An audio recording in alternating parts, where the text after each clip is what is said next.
सुप्रभात बच्चों। आज की कक्षा में आप सभी बच्चों का बहुत बहुत स्वागत है।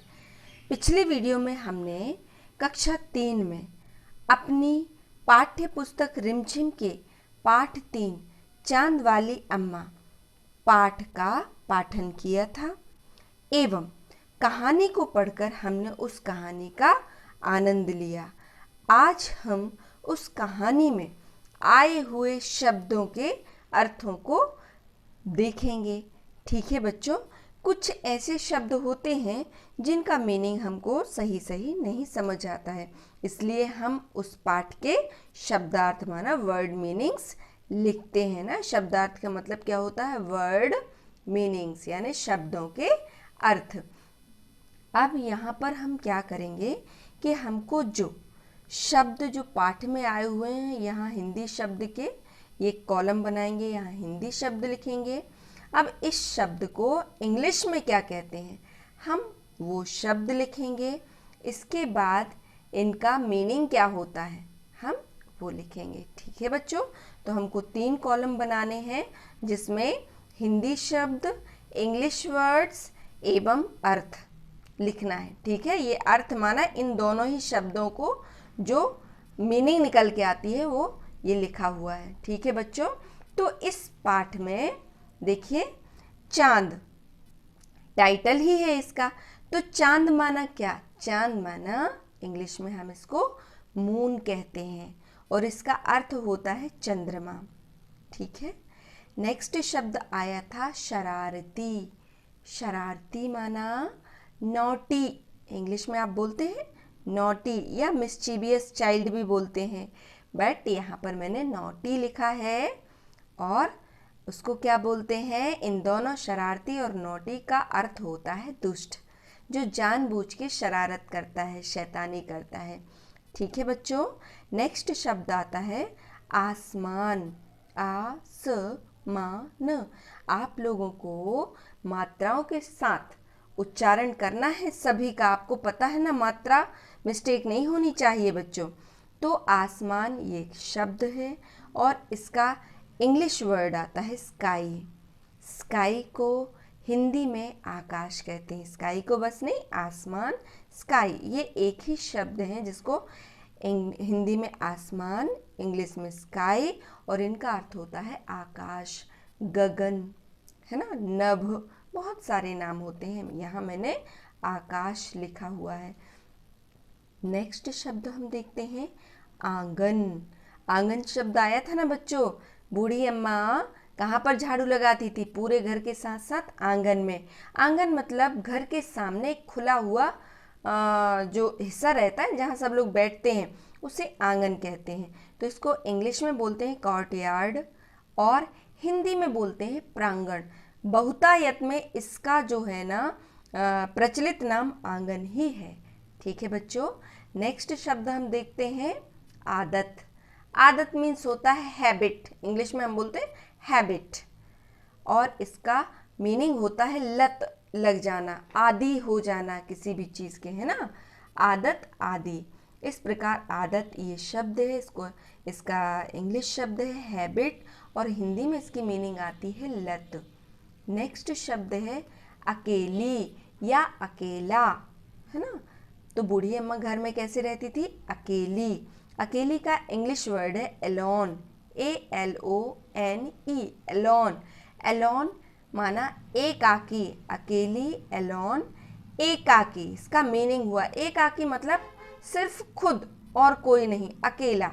ठीक है, इसका भी प्रचलित वर्ड माना ज़्यादातर इसका यूज़ अकेला ही, इस शब्द का ही यूज़ होता है। ठीक है बच्चों, नेक्स्ट शब्द आता है झगड़ा। झगड़ा कई प्रकार के होते हैं, किसी का हाथापाई हो जाता है, किसी की कहा सुनी हो जाती है। तो यहाँ पर जो बूढ़ी अम्मा का झगड़ा हुआ था पानी पर, तो ये क्वेरल माना कहा सुनी हुई थी। ठीक है, अगर हाथापाई हुई होती तो फाइटिंग कहलाता। तो यहाँ झगड़ा क्वेरल। क्वेरल का मतलब होता है कहा सुनी। कहा सुनी माना 2 बात इनने कही तो एक बात हमने कही, इस प्रकार से ये वाला झगड़ा, इसको बोलते हैं quarrel. QUERREL। RREL, quarrel. Next शब्द आता है चिल्लाना। चिल्लाना, अब ये तो आप सभी जानते ही हैं, फिर भी मैंने यहाँ पर लिखा है शाउटिंग। तो यहाँ शाउट लिखा है, ING नहीं लगाया है ना। चिल्लाना, शाउट, और चिल्ला रही है आएगा तो साउट, शाउटिंग हो जाएगा। ठीक है, इसका मीनिंग होता है चीखना, माना जोर जोर से चीखना। ठीक है, नेक्स्ट आता है रस्साकशी। रस्साकशी आया था हमारे पाठ में, किसके बीच में हुई थी? अम्मा और आसमान के बीच में। ठीक है, इसको इंग्लिश वर्ड है इसका tug of war. Tug of war, ये आप जानते ही हैं, इसको बोलते हैं खींचातानी। रस्साकशी, टग ऑफ वॉर, खींचातानी। ठीक है बच्चों, नेक्स्ट शब्द हमने लिया है दोहराना। किसी भी चीज़ को या किसी भी आदत को बार बार दोहराना, उसको इंग्लिश में बोलते हैं रिपीटेशन। रिपीट लिखा हुआ है ना। इसका मीनिंग क्या होता है?